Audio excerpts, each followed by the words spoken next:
Hello and welcome to episode 003 of the Fallout Review pod with me, SS, and I'm joined this evening by John. Good evening, John. Hi, hello, good evening. And we were obviously meant to be joined by Man as well, but just before we came on tonight, he informed us that he's quit the FWA, unfortunately. Stormed out of our Discord group with a fuck franchise before he left. And I was like, what, a franchise? And John was like, no, franchise is really nice. Everyone likes franchise. What the fuck?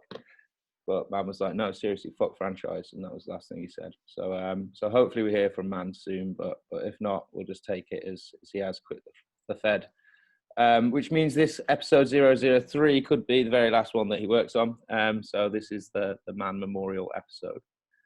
Okay, so if we could start then with episode 003 here, just like we did last week and the week before, we'll go through the show. We do have a special guest later in the show. We've got an interview with Demente, who I spoke to earlier in a pre-recorded kind of segment, and we'll talk about that when we get to Demente's match. So starting off in Inish Boffin, what did you think of the setting for Fallout 003, John?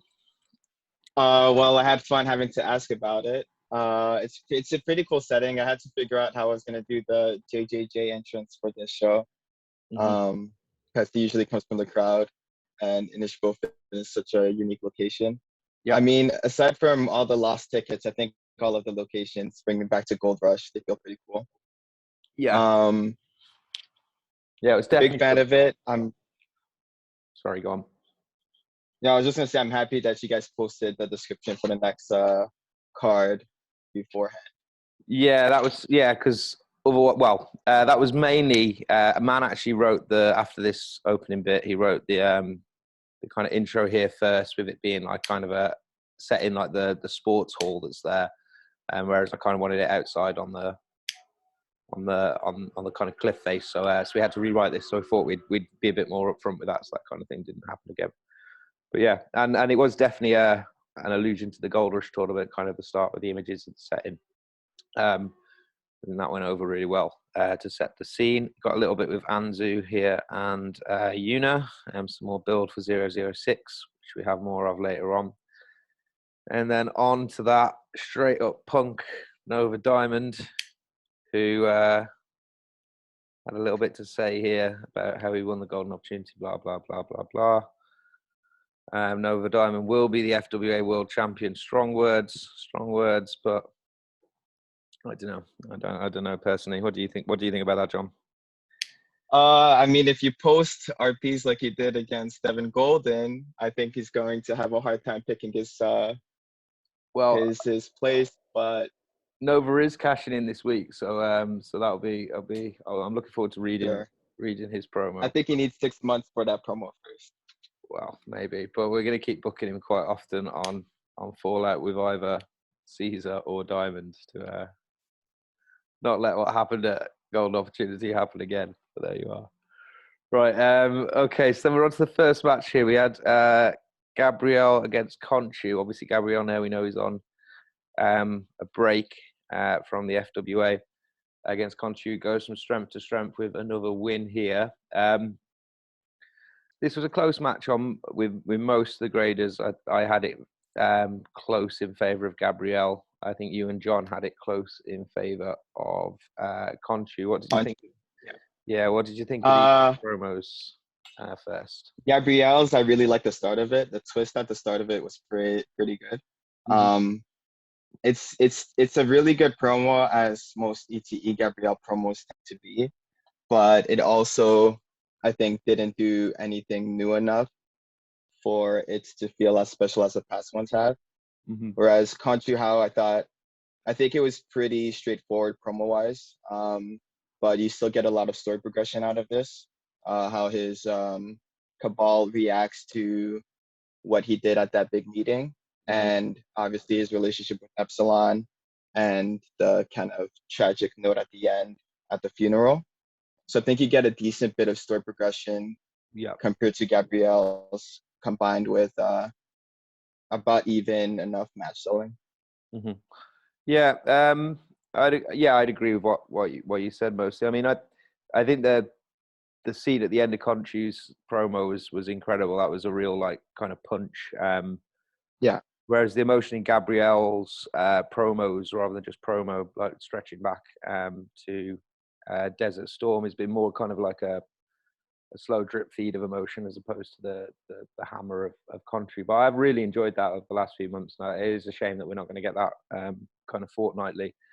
I did just prefer the Gabrielle one. I did really enjoy. I enjoyed the twist at the start, but mostly I just thought it was more kind of excellent evocative writing from ETE, which will be missed for the month or so, or however long it is before he is back. But then we have Conchu going over with a fistful of sand. I was discussing with Tig earlier on, actually. So on this finish here with the sand, would you count the pocket of sand as a dirty finish, as a dusty finish to a match? I think so. I think it works with characters like Conchu and Uncle because it is kind of cheap. Yeah. We're just trying to work out how many dusty finishes we'd had on All Out so far. So we had the Jay shenanigans. Sorry, Every show. Actually, the Grayson shenanigans on the first show in the J match. Fallout 002 is Cosmic Playground. You can't count that as dirty, really, can you? Like, anything goes. No, you can't. So yeah, so I think 2 out of 22. I think so. I think that's a pretty good ratio so far. But I think I'll be involved in basically all of the all of them. you or Conchu, because they're about the only ones that I'm all right with, because it's that's just the characters, isn't it? Yeah. But we do want to we want it to be a big deal when there's a dusty finish, essentially, rather than it being too often. But there you go. Right, so MVH responds to Nova, and then on to the first Dark Side of the Ring segment here with Joey Ortiz. And what was he talking about? He was talking about brittle bones, etc. So yeah, I was thinking about doing maybe a Dark Side of the Ring as a future promo as well, maybe about like a MVH history, like as a second episode in this series or something like that, which would be fun. But yeah, and then we have the no-show here, unfortunately, by the Brethren, which was unfortunate that Tommy had to go away and have a vacation, which is very selfish of him, but there you go.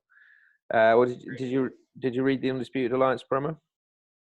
I did read the Undisputed Alliance promo. I'm gonna go skim over it real quick right now because I read it this morning, and for some reason it's escaping me. I actually really enjoyed this promo. I thought it was. I think I graded it higher than I have a lot of Jimmy's promos this year. I quite enjoyed the setting. I do think maybe the refocusing of the UA, like we used to be this. We're going to be this again. It is something we see quite often with the Undisputed Alliance. It's not particularly new, but I think this one was well written. Yeah, and I liked that Jackson kind of refocused as a kind of more serious character in this one, more so than he is in most of the others.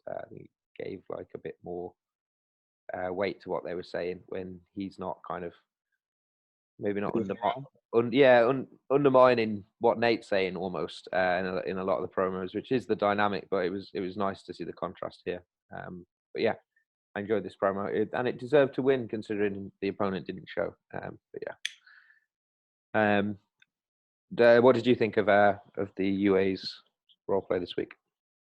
I'd say mainly the same. I thought Jackson Phoenix basically kind of somewhat stood up to himself towards Nate Savage as well. But I was looking forward to a Brethren promo. I think this is, like you said, kind of something we've already seen the Undisputed Alliance go over again. So while I do think it is a good promo, I think that repetition sort of loses its effect for me over time. Yeah. Hopefully we get a rematch between the two teams, and hopefully Nate Savage does his best promo yet for this next card. Well, and takes the title off you. Yeah, I would be happy for that to happen. Okay. Right, then we have your boy GG, and my boy GG, of course, our boy GG, sticking up for himself against Randy here. Little bit of a change at the end, actually. I don't know. I guess I can say this, but so this last line. So this was sent in by Sean and Jam and put in the show, and then this last line was just something like "Do your talking in the ring" or something like that. When Sean wrote it, and yeah, it's a notable like little change that TGO made there, like a much more drastic kind of statement from Golden. A hint that was to come. Yeah, which was nice. Then we got Conchu here. So I sent Cyrus the questions here, and he kind of sent some responses after I told him the result. This is quite similar to a little similar to the Conchu segment on 001. Very focused on the World Championship. I quite liked him calling out Quinn here when Quinn mentions his underhandedness. Nice little segment from Conchu. And this was just going to be the winner of that match, regardless of whether it's Gabrielle or Conchu, was who we were going to try and get in that slot. And then we're on to Sean Summers and Cleo. The Sean Summers promo was something this week. You wrote a very long review of the Sean Summers promo. Do you want to sum up that lengthy review, John? Yeah, mainly I really did dig Sean Summers. I think he's got the character that brings the most intrigue out of anyone for me. Just he's such a scummy dude. Yep. And Sean Summers does it so well. Like you said in your own review, like he toes the line so perfectly well that it doesn't go that far enough, but it's still far enough to be uncomfortable. Yeah. My issues with it were the two scenes were somewhat disconnected. Mm-hmm. And obviously, I think it's been talked about before regarding Sean Summers and feuds involving female characters where basically it's all about him not thinking women should compete with men. Yeah. Which works, and he does creative ways to show it with regarding like the disguise. The dressed up prostitute, not really, and attacking Anzu. But it just isn't super interesting for me personally. Cleo promo, the serotonin stuff. I'll say Cleo was interesting because I disagreed with a lot of her points of view regarding face or heels. Or it would be funny to write a counter promo to it, I suppose. So it's definitely interesting in that sort of way. But I think I would lean towards Sean Summers to win here. And I do think Kid has the ability to go, if not to the finals, then win the finals. But it depends on if he's got the ideas. Yeah, it's a tough. It's all tough matches now, regardless of who you've got. I would agree with your summation there. I had Summers to win this match as well, slightly. I mentioned Man earlier had graded these tournament matches. The Toner Peacock match was the first one that we had grades for. So as soon as Peacock was out, Man did grade the other matches. Raw wrote the match, good match, back and forth, longest match of the night because it was another close one. This, I think 3 of the 4 matches were very close in the tournament this week. One not so much, even though it was the 2 kind of highest grades in the tournament. And then we have Mike Parr coming out here, his Fallout debut after many weeks, and then this altercation with Sean Summers. I think you've been quite positive about this feud, John, so far. Yeah, best feud going on right now. No offense to the World Championship feud. That's all right. John Summers is the scummiest dude on the roster. And it's funny to see Mike Park take it on. I think it's going to be close. I think Mike Park is going to want to win this feud just going off losing back in business. But he's not the guy I want to see beat John Summers. I want to see somebody maybe a little more face-ish do it. If not, someone like Aleister Black, maybe. Yeah, okay. Yeah, that's going to be a very, very close match as well. Like 2 evening match guys. yeah, two of the guys who could be kind of like top heels on the brand as well. If you look at kind of the other kind of top tier guys, most of them are faces, so these two guys could kind of fit into that mold very easily. Then we have Mans, Larry Stevens, dark side of the ring segment here. Suggestions of malfeasance maybe in favour of Chris Peacock, which would explain his meteoric rise. But Man's quit now anyway, so I guess this none of this really matters. Yeah. He ripped off mine too, I think. Yeah. Independently ripped yours off. Yeah, I agree. Yeah. Right, and then we're on to match of the night, of course. We have Uncle and we have Sauceman. So Uncle's was the Goodfellas Sauce community kind of pastiche, right? That was a community episode. I'm remembering that correctly, wasn't it? Where they Yeah.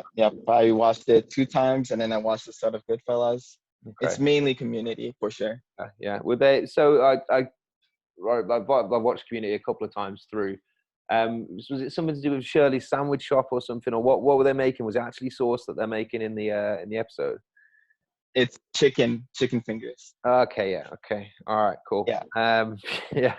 It was a great promo, man. It was very, very funny. Sauceman promo, maybe a little bit undercooked, perhaps, in response, but I think TGO forgot about the deadline and then kind of just got something in. But the best is yet to come from Sauceman, I think. But yeah, a big match next week for the X Championship for Uncle. A big match for the 3 people challenging her for it. Of course, bigger match for them. Bigger match for them, yeah. We've got some more malfeasance here with the formatting from Harry. Thinking that just because he's magic means that he can fuck around, but thankfully Jean-Luc is on the scene. Yeah, short match. Obviously Uncle picking up the victory here. Given the 2 promos, I don't think you can complain about that. It was, yeah, obviously there's always lightness in Uncle's promos, but it was nice to. I don't know, this one felt kind of almost full pelt with that, which was good. I love the Rupert Watkins scenes in particular. And then we have our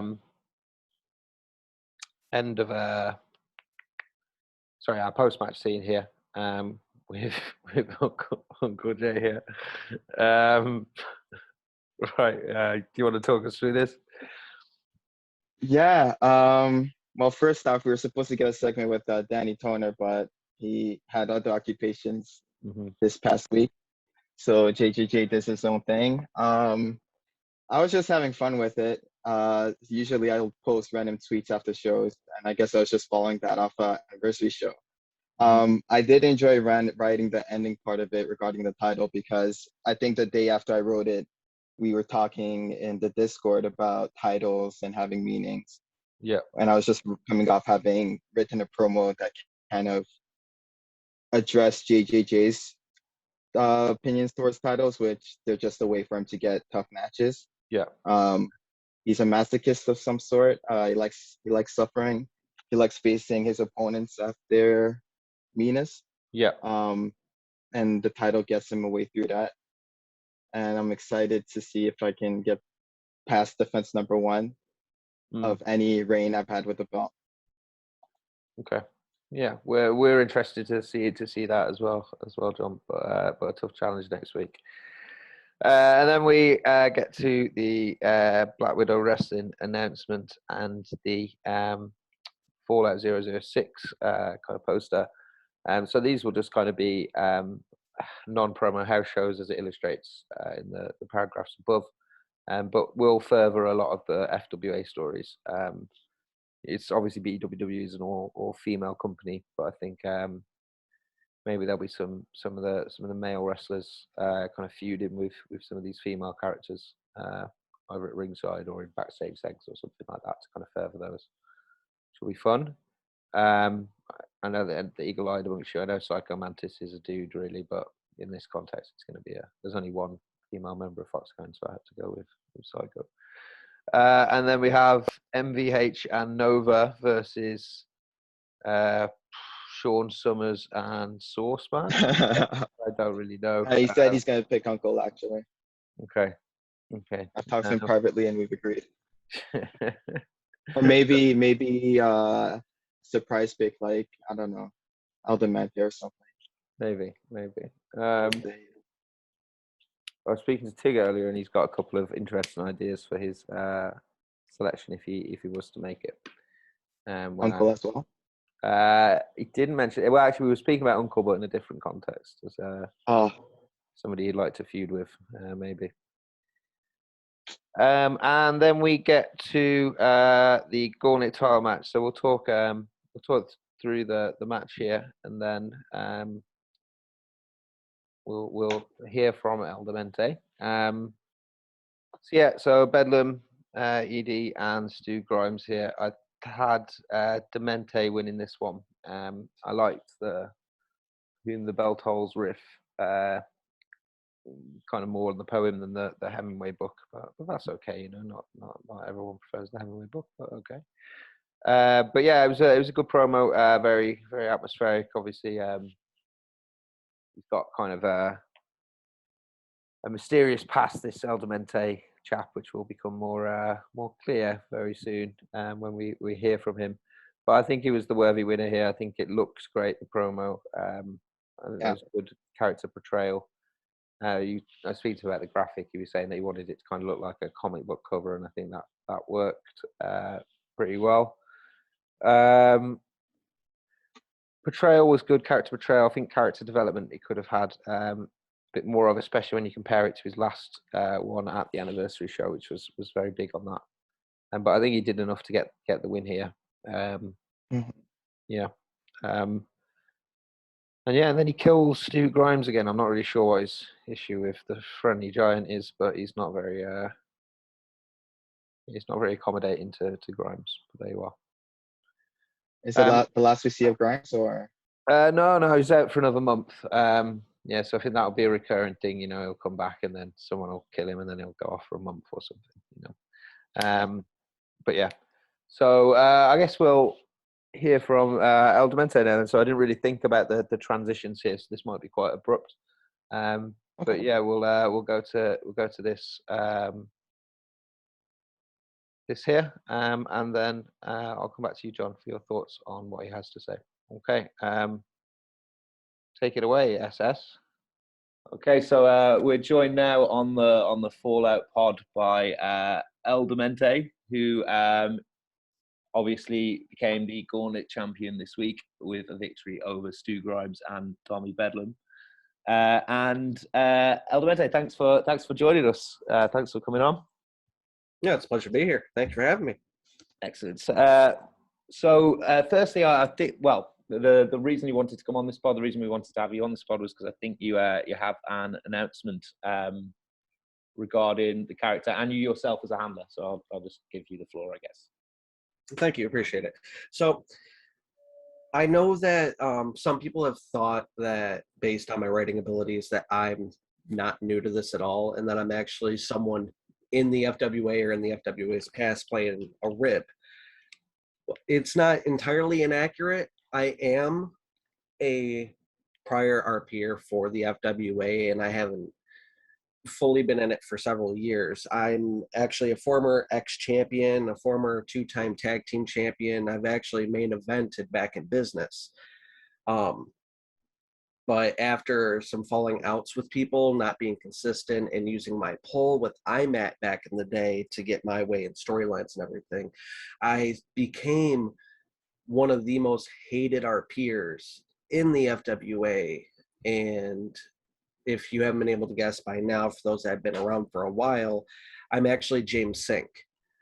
And the whole point of coming back under a pseudonym is I wanted a fair shake this time around. I'm 29 years old now, and I've gotten to the point where I want to actually give this another go at it after it being like 11, 12 years since I first came around. So that's the reason why the whole Mystique thing, and now that I've been here for 2 months now, and I've actually gotten my hands on the Gauntlet title, I figured it was time to, come clean on some stuff. Mm-hmm. So you mentioned back in business 3, I think it was Mm-hmm. way back, way back before my time, obviously. I do remember IMAT. I was a mod with him for a short time back in like 2017. So yeah, so okay, so that's obviously a long time ago. How is the FWA different now to what it was back then? So one of the big things that's different is the overall quality of the promos. It's gone through the roof. Before it used to be, I don't want to say word vomit per se, especially when you had people on the roster like Matt Boudreau and Stu St. Clair that would churn out these wonderful promos. Like I loved reading them. Even to this day, like I wish we had an archive of a lot of the old promos, especially Boudreau's. I caught the very end of Stu St. Clair's run. Yeah, Mm-hmm. it was fantastic. Yeah, sorry to cut you off. No, it's perfectly fine. Like he deserves everything that he had, and I saw that he continued to do things. I left about the same time like Ashley O'Ryan finally got his shake at the world title, and he was really coming to his own, especially when he was going through his whole drunken storyline. Mm-hmm. But on top of, obviously the quality has increased. Everyone put so much work into formatting their promos. Back in the day, it was just like you would color code the speech bubbles, and that was about it. Yeah. And then the overall length, like now we have the gauntlet title to force people under 1,000 words. And back then, like 1,000, 2,000 words was maybe about the average, unless you were like a main event guy putting out, 4,000 or 5,000 word promos, let alone, Golden Rocks back in business promo. Yep. On top of all that, the shows are a lot more fleshed out, especially the weekly, the Fallout, the Meltdown shows. Mm-hmm. When I was leaving, they were kind of toning back those shows to where it was a lot of quick results and some smaller segments, saving it all up for the pay-per-view. But that's also back when they were doing shows every week. Yeah. Like we'd have about 5 days to RP, and then they'd throw up the show in 2 days. Mm-hmm. Okay. But now that we actually have time to let everything breathe, people have more time to RP, it's overall increasing the quality of the show, the product, everyone's work. And there's not many from my era that are even left anymore. The only people that are still around are ETE, who was there, I think before I got there, I'm pretty sure, because Gabriel was huge at that time, let alone Jack Saverno. Mm-hmm. TGO, Jiggy, and Prodigy all came in at the tail end of my first run. Okay. So I remember Devin Golden coming in, and Ryan Rondo being, I believe, Young Lions champion, and Kennedy starting the beginning of his everything. Mm-hmm. And I love the fact that we have a Discord now. Like back in the day, obviously there was no Discord, and Pro Wrestling Sheets actually had a chat, like a live chat on the homepage. Mm-hmm. And we would get on there and we'd talk FWA on there, and then you'd have all the regular wrestling guys that weren't a part of the RPing dogging on it constantly. That's nothing new. That's been a thing for 15 years, Yeah. Okay. Interesting. So El Demente is your current character, the new Gauntlet champion. Congratulations on the win. Thank you. So what's the inspiration behind El Demente? Like where did that character come from? So El Demente is like, I have a very, very dark sense of humor to begin with on everything. So it's only natural that I decided to go this route. I like to watch and listen to and read a lot of like the dark occult things without necessarily being a part of it. So I have a good idea of these creepy pastas that I can morph into certain things. And it's more so like Demente's past not being known leaves me open to do essentially whatever I want with the character. Hence why I recently went a little risky in one of my promos and based it around his attempted suicide. Mm-hmm. And I eventually am leaning towards making El Demente James Sink. Like after everything that he'd been through in the past, he finally just had enough of it, and he wanted to cut ties with everything. So he attempted his own suicide. That failed, so he decided to start completely fresh. And he essentially kind of like force amnesia'd himself to where it's like fake it till you make it. Like he wasn't James Sink anymore, but eventually it can get spun around into him actually doing a comeback. And the whole thing is a comeback and a redemption story, not only for myself, but for the character who's been dragged through the mud. Obviously my fault for being so inconsistent, but he's been from main eventing back in business to becoming a jobber, which isn't normally a seen scenario. And if you look at like some of the stuff on my page, age 37 for El Demente, that's how old James Sink would have been. Okay. And in one of my promos, I mentioned him having dirty blonde hair, which is the same hair James Sink had. Okay, so that was going to be my next question. Is this character James Sink? But okay, that's interesting. I was going to ask as well, like, if you had the origins kind of fully worked out. But yeah, so there's a kind of a bit of both in there, like a little bit of you know, a little bit of what you were aiming for in mind, but kind of feeling around as you go with the inner working of the story. Yeah. Okay. You've been doing that as well, mostly in the Gauntlet division, which means a 1,000 word limit. So how have you found that? Like, how is writing shorter promos different from longer form? Like, have you enjoyed it? Do you want to get out of the division? What's your thoughts there? So with the Gauntlet title, I view it's a really good logical step to moving up to the mid card, especially for those people that are really, really new at RPing. It's like for me and for Tommy Bedlam and stuff, it's forcing us down to 1,000 words. But for the newer people, it's forcing them up to 1,000 words. It's great when there's an influx of people coming in that are brand new, but with there not being a lot of new people, I don't want to say it holds us back, but because it's helping me work off my rust. But I feel like, especially since the Gauntlet Challenge has been around for over a year now, when the only person that's gotten close to cashing in is Eli Black, I honestly feel like 5 might be too much of a number, and maybe scaling it down to 3 and spacing it out more instead of doing 5 rapid matches, maybe doing 3 spaced out over the course of like 2 to 3 months, letting the title breathe a bit more and giving not necessarily more likely titles, since it is just a stepping stone. Yep. But those that lose the Gauntlet title still end up moving on to the mid card anyways, usually. So really it's like, it's supposed to be a stepping stone and a catapult, but whether you succeed with the title or you fail with it, you're still getting what you want out of it, essentially. Yeah, I see what you're saying. It was discussed for a little while amongst the staff about reducing the defenses to 3, maybe. I think you're right in that if you make 2 or 3 defenses anyway, usually you are straight up to the mid card from the Gauntlet division.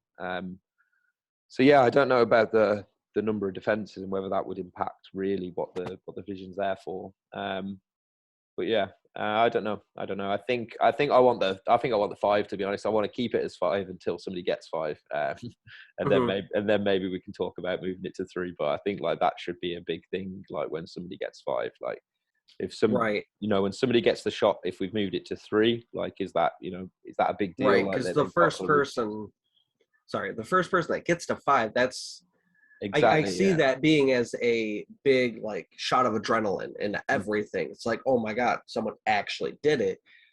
But then the second person that does it, it's not as special. Like think back to the TNA, now Impact X Championship, the option 3, when Austin Aries did that. It was phenomenal. And then Chris Sabin did it and everyone's like, eh. It's true. I think if it was moved to 3 now, for instance, and you got to 3, people would just say, "Oh well, Eli already did 3." You lose that lose that big first time moment, and you still have that second, the petering out. But I don't know. It's definitely something to discuss. Well, yeah, because at least if it was in my case, like if I got to the 3, I would still want to go against Eli. Like that would be the way to solidify that me or whoever deserved it at that point. I view Eli as the final boss of the Gauntlet division, even if he's not in it right now. Yeah. Okay, so a 5th. So if you get to 5, that's who you're calling out. You want a big 5th clash with Eli. Is that what you're saying? It would justify the means, because he's the only one that got so close but failed. So if he's willing to, like, because if he beats me, then he's, stuck back down in the gauntlet division. Yeah. But it gives him a second shot at it. Whereas with me, if I were to get that 5th win over him, it definitely means I'm ready. Yeah. Okay. Well, the challenge is laid down, Franch. So we'll hear your thoughts on that, I guess. Right. Okay. One last question then. Before I let you go. Which 3 characters would you like El Demente to face most? And I know you've already mentioned Eli, but I'm not talking necessarily just about the Gauntlet title, like just in general, 3 characters you'd most like to face or feud with. So the first one's not so much a character as it's a person. I really would like to work with ET because I never got a chance to work with him back in the day. I wasn't on the same level as Gabrielle, and Jackson Vernia was always busy with other things when I was busy. So I never had a chance to RP against him. The third one being Kennedy at Back in Business, because who doesn't want that opportunity? Yeah, of course. So that's obviously working my way up to that point.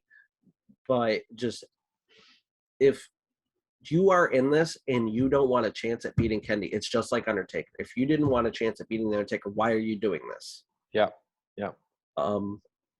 You better get in quick, man, because I'm beating that schmuck next year. So like, yeah, you better get there before me. Right.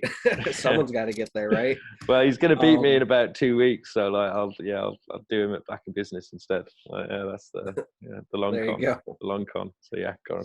Sorry. And number 3. No, you're fine. Number 3 is going to be Sean Summers because of all the good things he's had to say about me in the Discord, and also the fact that the character of Sean Summers is so similar to how James Sink used to be. If I transferred the El Demente into James Sink again, that opens the door to so much amazing, in my opinion, RPing that we can do off each other, and then who knows, maybe one day RPing with each other as a tag team because of how similar they are. So if El Demente turns James Sink, who turns back to his old rock star self, I feel like it's Miz and Morrison right there. Yeah. And then honorable 4th mention is Uncle JD. Like, yeah. I feel like the 2 gimmicks would play really well off each other. Yeah, I'd like to see that. Yeah, well, Uncle's always on everyone's list. Everybody wants to face Uncle. Fortunately, I have an annual date with Uncle every Valentine's Day. We always have a match, so I've got that to look forward to in February. Let's see how the X Championship goes and see if I can get my shot at him then. Yeah, that's true actually. Yeah, so Eli and then Uncle, like 2 weeks in a row. Okay. Jeez, that'd be a rough year for me. Yeah. Then what's next? I have to go head to head with Cyrus. Unification. Oh dear, no! Too soon. Well, thank you for joining me, man. It's been good to have you on the show. Appreciate you having me. And yeah, look forward to seeing what you've got on Fallout 4 in your first defense against Oz and Caesar. Okay. Thanks. Have a good evening. All right, you as well. Thank you. Yes. Okay, thank you, SS. Thank you, El Demente. So, John, what do you make of that? So, El Demente equals James Sink, Back in Business 3 main eventer. A few runs in FWA from what I could gather from those that were around. Yeah, big reveal. I was not around when James Sinks was around, and I don't pay attention generally to people that came before me. But I know the name has come in passing, and now that he's here, I'm gonna have to do my research. Because apparently we might have a match at some point, maybe when he successfully defends the Gauntlet title 5 times, and I can ruin his dreams. Yeah. Well, he has he has to get there first. Yeah. Of course. He's gonna have. I did predict. I said El Demente had the quality to get 5 wins with the Gauntlet. He's gonna have a lot of trouble, especially if he faces Bedlam again. But I would not be surprised. Who would you have as his 5 challengers? As 5 challengers, number 5 has to be Thomas West. Number 4, that wouldn't be Meltdown, because Meltdown's going to be Tommy Bedlam with number 2. or number one it will be. Okay. I don't know. There's not a lot of people. Reagan Cole might get another opportunity. I don't think Unite wants another one. So maybe Cleo would be interesting to see go at the Gauntlet title. Maybe try and get the 5. Yeah. Yeah. I think Stu Grimes has got something to say in the matter as well. He definitely wants his pieces of silver. But there you go. Interest in the Gauntlet division. But yeah, I think I agree. El Demente's definitely got the ability to get the 5.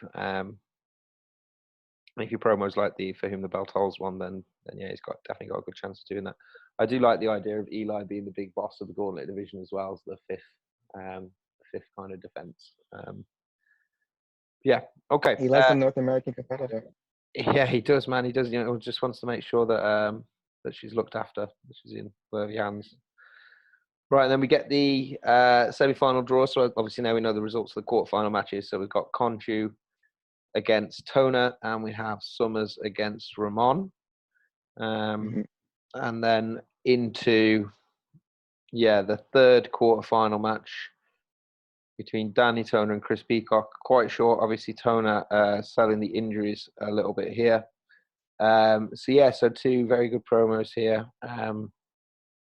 Particularly Tona, I think, who picked up particularly Tona was the stronger promo, I think, and picked up the win. But yeah, both very good promos from these 2 this week.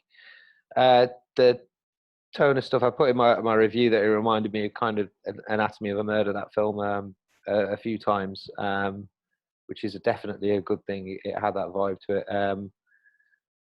I liked the cameos. The cameos were very good, but the focus was always on Tona. There was a lot of peripheral characters and entourage stuff this week across the promos, but I think the Tona one did very well at kind of centering it all around him and his character development. And it was kind of the first time as well that we saw how much the World Championship maybe means to Tona. There's been some moments of realization, but there was a lengthy bit here about that, which I think was very good for character development. But all these people need to realize,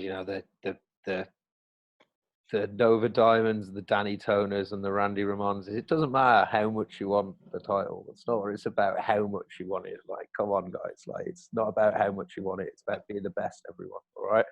So I want to see less promos about how I'm in love with fucking Gloria Flowers. I really want to be world champion. You want to be world champion? Come and take it. All right. That's the message. That's the go home here. But Chris Peacock was a good promo as well. Very good promo. Much more centered around Alan Price than Peacock for sure. He's kind of going for a thematic trilogy, I think, with his time things, but hopefully he comes back to finish that off. He's got 2 out of 3 of them done. And most retirements in the FWA last about, 4 or 5 days at the moment. So I guess we'll see him back soon. But yeah, another good promo, interesting kind of turn with the Price character. Oh my God. Definitely unexpected, but I definitely dig it, to be honest. I quite like it.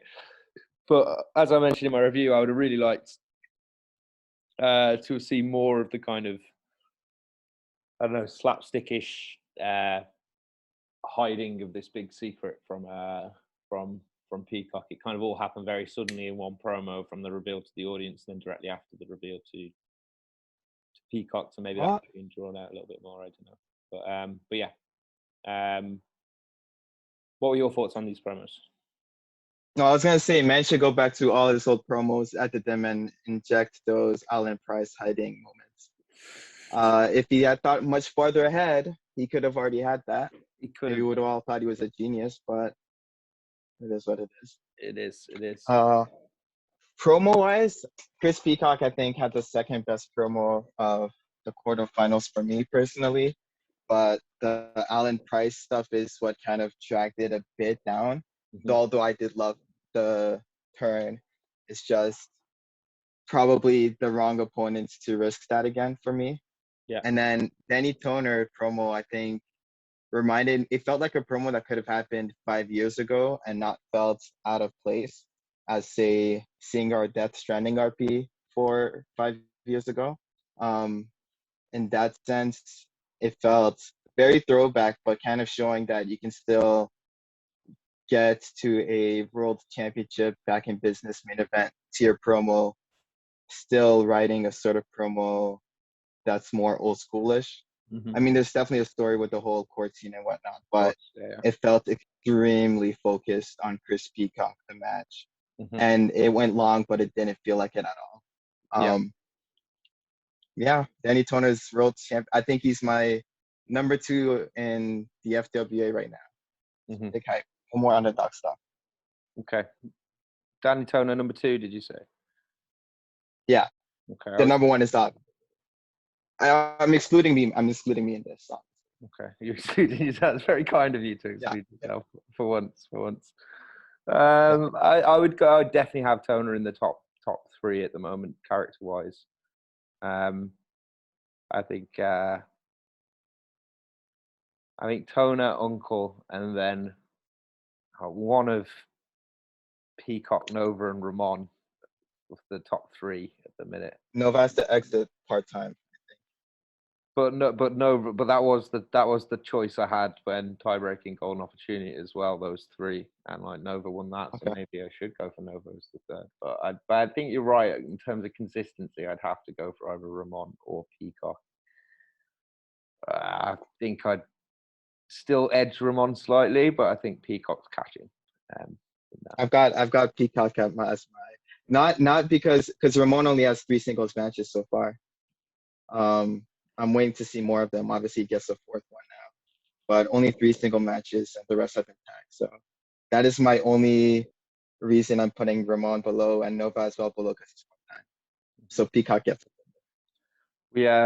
We've been keeping kind of running average of the grades just on the Fallout side since back in business, which we're going to publish. A few people have been asking, are we going to do anything with the grades? And rather than do it every show, we're going to do it as a more cumulative thing and kind of reward consistency with like a kind of a power 5 after each pay-per-view, with the top 5 average grades, or maybe top 10. I'm not sure, but I think it would be written not in kayfabe, it'd be written like out of character with kind of discussion of the role plays as opposed to in kayfabe, this character's been doing this, that kind of stuff.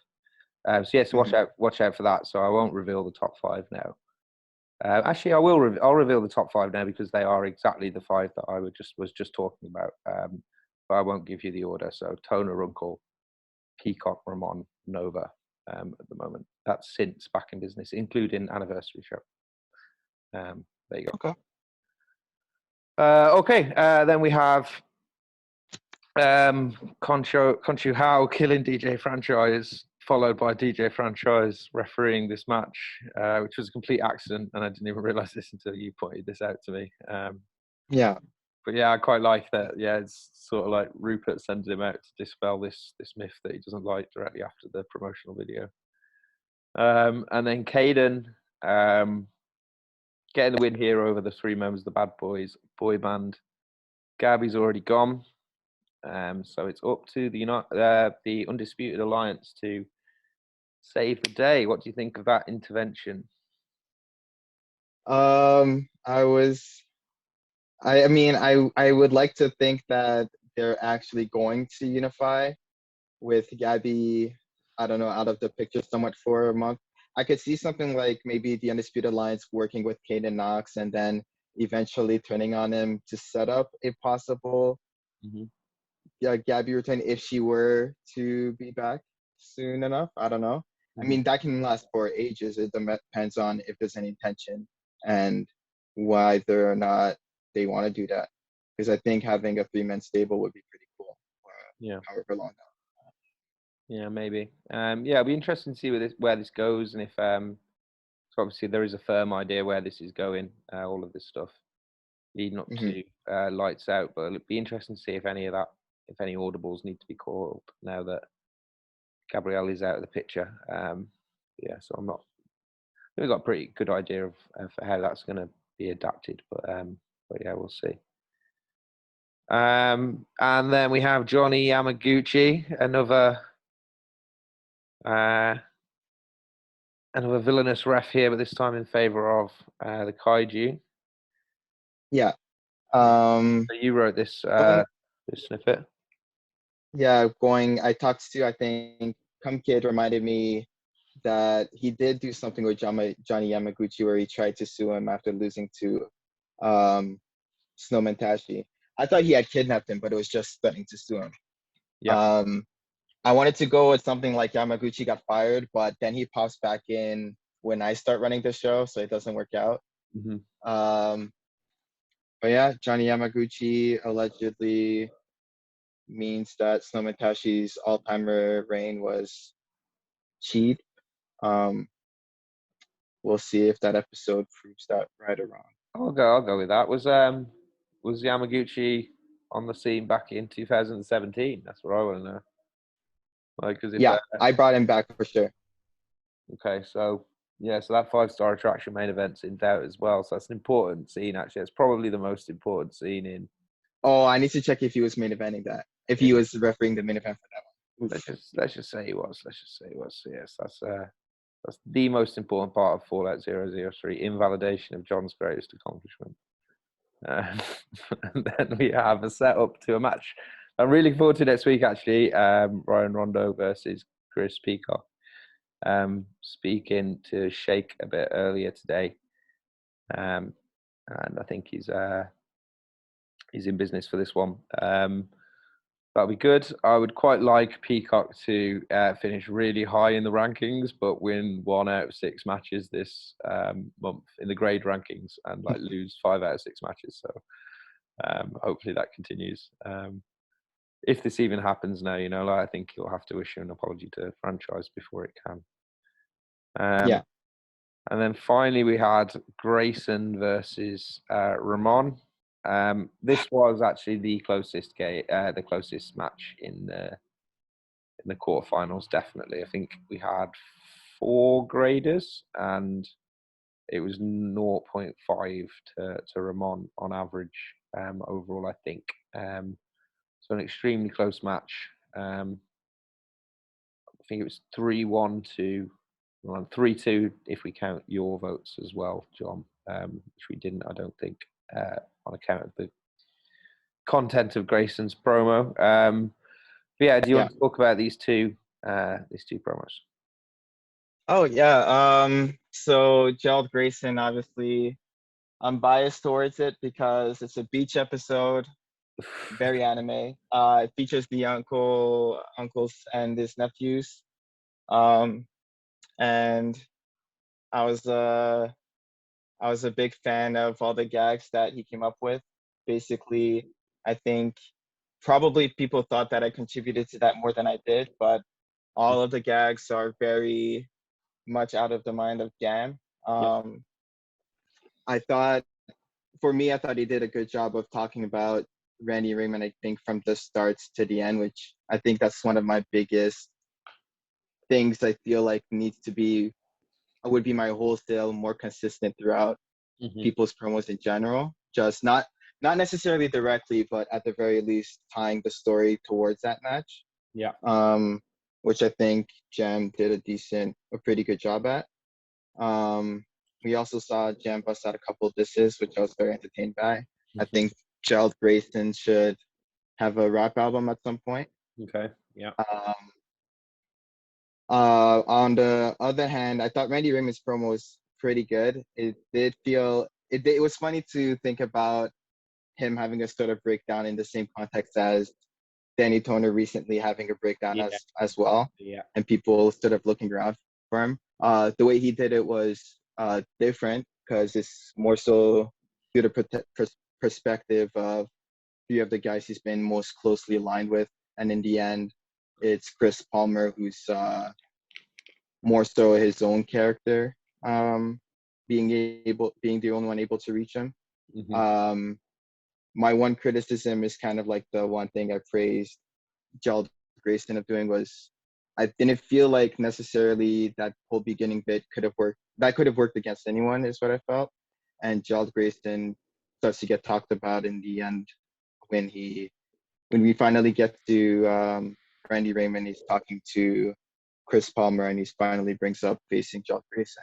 That would be my, I think, one minus for that promo. But I enjoyed the concept, and I'm going to have fun lampooning the breakdown promo one day.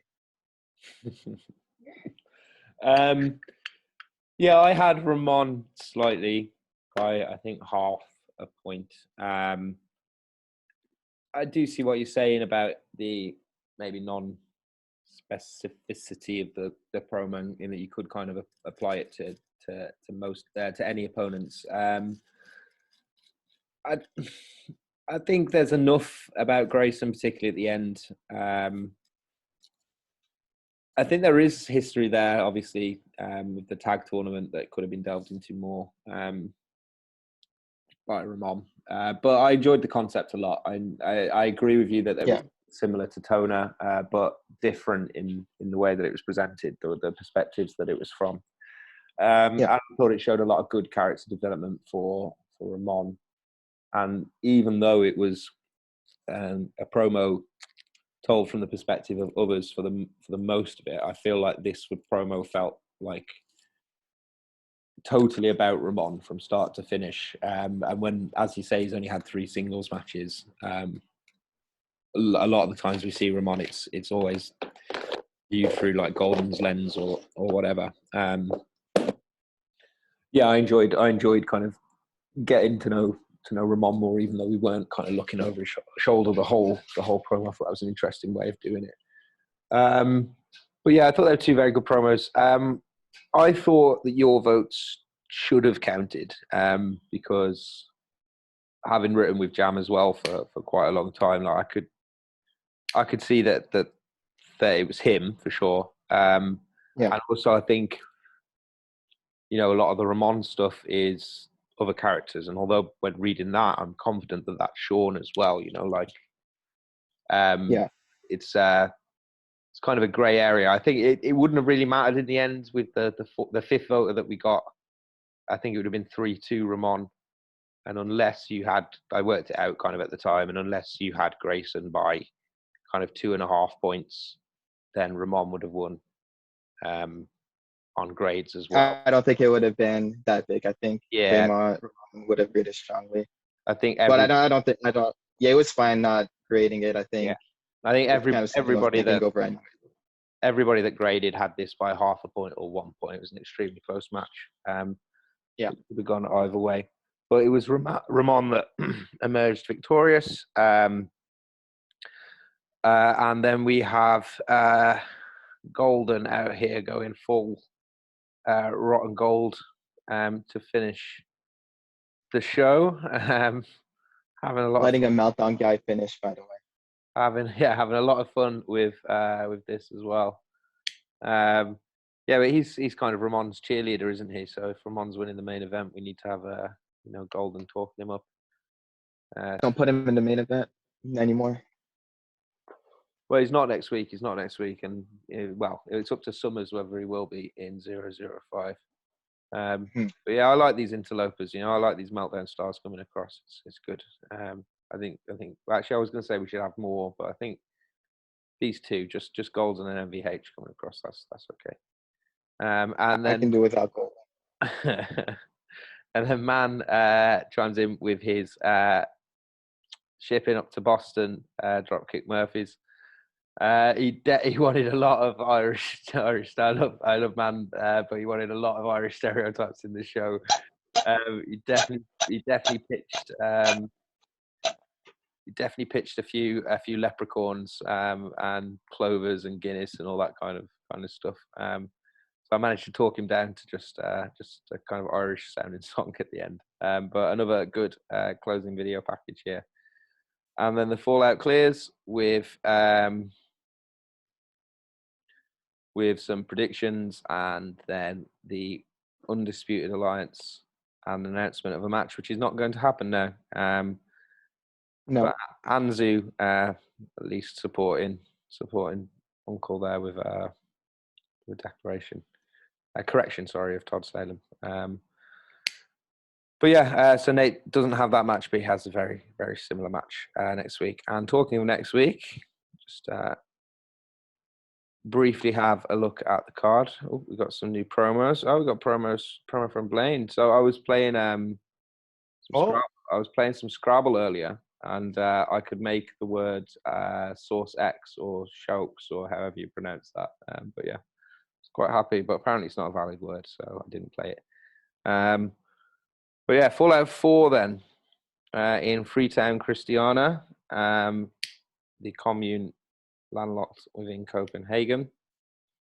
And we start off with the first semi-final. We've got Randy against Sean Summers. Sean versus Sean. What is your prediction in this one? I'm gonna say the same thing I said about Cleo. If Sean Summers, if Kumkit is motivated, I think he can win. If Sean is super creative, so I feel like if he gets the idea, he's gonna be very tough to beat. But I got Raymond. I think he's a bit more reliable at the moment. Sean Summers is a wild card. I'm gonna go with Ramon as well, or Raymond. I think Ramon. Is there I Ramon? agree. I'm not really sure. I just think because of Razor. I think. Yeah. I think that's kind of who he was named after. I think he said when he was on the Untitled pod, but I'm not sure. I think you're right. Summers could very well, not very easily, but Summers could very possibly win this match. Especially if we get a promo the quality of last week or the Carnal Contendership, Glorious Bastards promo, for instance. But yeah, I think Ramon's been doing very well recently. Unlucky in Carnal Contendership, unlucky in Golden Opportunity. Yeah, I'm going to say Ramon's just going to edge that. Mike Parr against Derek Hunter. I'm going to go for a strong Derek Hunter win here. Parr scoring about 27.9, I reckon. Yeah, I think he's trying to get Sean Summers' guard down. So he lets that kind of go over. lulls him into a false sense of security. And then El Demente takes on the challenge of Oz and Caesar. It's going to be a really tough challenge, I think, for El Demente. Right in with Oz for the Caesar character for the Fallout 2 promo, I think, was very fun. Some of the passages in there where kind of Caesar contrasts the world with, his Roman backstory. Very funny. But I think El Demente here. I'm going to go for El Demente as the victor in match 3. Yeah, I've got El Demente. I think Oz is too busy focusing on his Nova Diamond RP. Well, that will be written. That'll already have been posted by the time. yeah, that's right. Sorry to interrupt. Yeah, and then the fourth match, the Brethren against the Gangstars. I think we'll get that. I think we will get that exciting first promo that we were hoping for this week. But I do think the Gangstars might have too much for the Brethren here, especially in the run-up to such a big match at Lights Out. I think the Brethren win and the Gangstars get their RP just after the deadline. That is very possible, actually. I didn't think of that possibility. Yeah. That is always to be considered when those Melbourne boys are at play. And then we have Jay against Cleo, against Nate, against Caden. Are you going to predict in your own match? Obviously, squash win, unanimous decision. But Nate Savage and Caden Knox dropped their best promos ever. Mm-hmm. Okay. Yeah, that's a prediction.